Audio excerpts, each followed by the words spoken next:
নমস্কার, আমি অনির্বাণ। বাংলার রাজনীতিতে আপনাকে স্বাগত। আজকে আরামবাগের একটি প্রচার সভা থেকে বাংলার মুখ্যমন্ত্রী মমতা ব্যানার্জি আবার রাজ্যপালকে আক্রমণ করেন। তিনি বলেন, রাজভবনে যাব না, দরকার হলে রাস্তায় বসে কথা বলবো।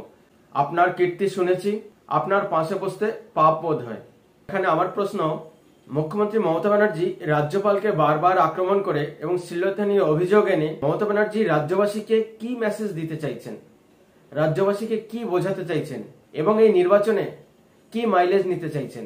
এর থেকে কি মাইলেজ নেওয়া যেতে পারে? মুখ্যমন্ত্রী রাজ্যপালকে আক্রমণ করে নিজেকে ছোট করছেন, না রাজ্যপালের পদটিকে বারবার অপমান করছেন? মমতা ব্যানার্জি, আপনার যদি শ্লীলতাহানির ভয় লাগছে, আপনি সত্তরোর্ধ্ব একজন বৃদ্ধা মহিলা, আপনার যদি শ্লীলতাহানির ভয় লাগছে, তাহলে সন্দেশখালীতে কি হচ্ছে? তাহলে শাহজাহানের পাশে বসা আপনার খুব পুণ্যের মনে হয়, রাজ্যপালের পাশে বসা পাপ মনে হয়, কিন্তু শাহজাহানের পাশে বসা আপনার খুব পুণ্যের মনে হয়।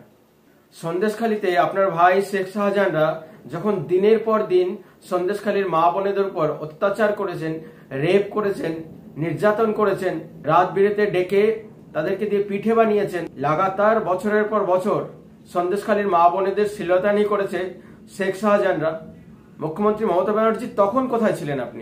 আপনি একজন সত্তরোর্ধ্ব বৃদ্ধা মহিলা হওয়া সত্ত্বেও আপনার যদি মনে হয় যে আপনার শ্লীলতাহানি হতে পারে, তাহলে সন্দেশখালীর যুবতীদের, মেয়েদের শ্লীলতাহানি হয়নি? তাদের যখন রাত 12টার পরে বাড়ি থেকে ডেকে নিয়ে গিয়ে অন্য জায়গায় গিয়ে পিঠে বানানোর কাজ করানো হচ্ছে বা তাদেরকে রেপ করা হচ্ছে, তাদের উপর অত্যাচার করা হচ্ছে, তাতে সন্দেশখালীর মহিলাদের শ্লীলতাহানি হয়নি? সমস্ত মান সম্মান আপনার হয়েছে, আর গরিব মানুষের কোনো মান সম্মান নেই। শেখ শাহজাহানরা অত্যাচার করলে সেই অত্যাচার নয়, সেটা লীলা খেলা। মুখ্যমন্ত্রী মমতা ব্যানার্জি, এর জবাব তো আপনাকে সন্দেশখালীর মানুষ দেবেই, বসিরহাট মানুষ দেবে এবং সারা বাংলার মানুষ দেবে। শুধু অপেক্ষা করুন, দেখতে থাকুন এই বালির বাঁধ কিভাবে ধসে যায় আপনার।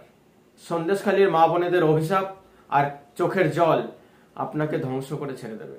বন্ধুগণ, আমার এই ভিডিওটি এবং বিশ্লেষণটি কেমন লাগলো কমেন্টের মাধ্যমে অবশ্যই জানাবেন। আর উৎসাহ বর্ধনের জন্য লাইক করুন, শেয়ার করুন, সাবস্ক্রাইব করুন, সঙ্গে রাখুন, দেখতে থাকুন বাংলার রাজনীতি। ধন্যবাদ।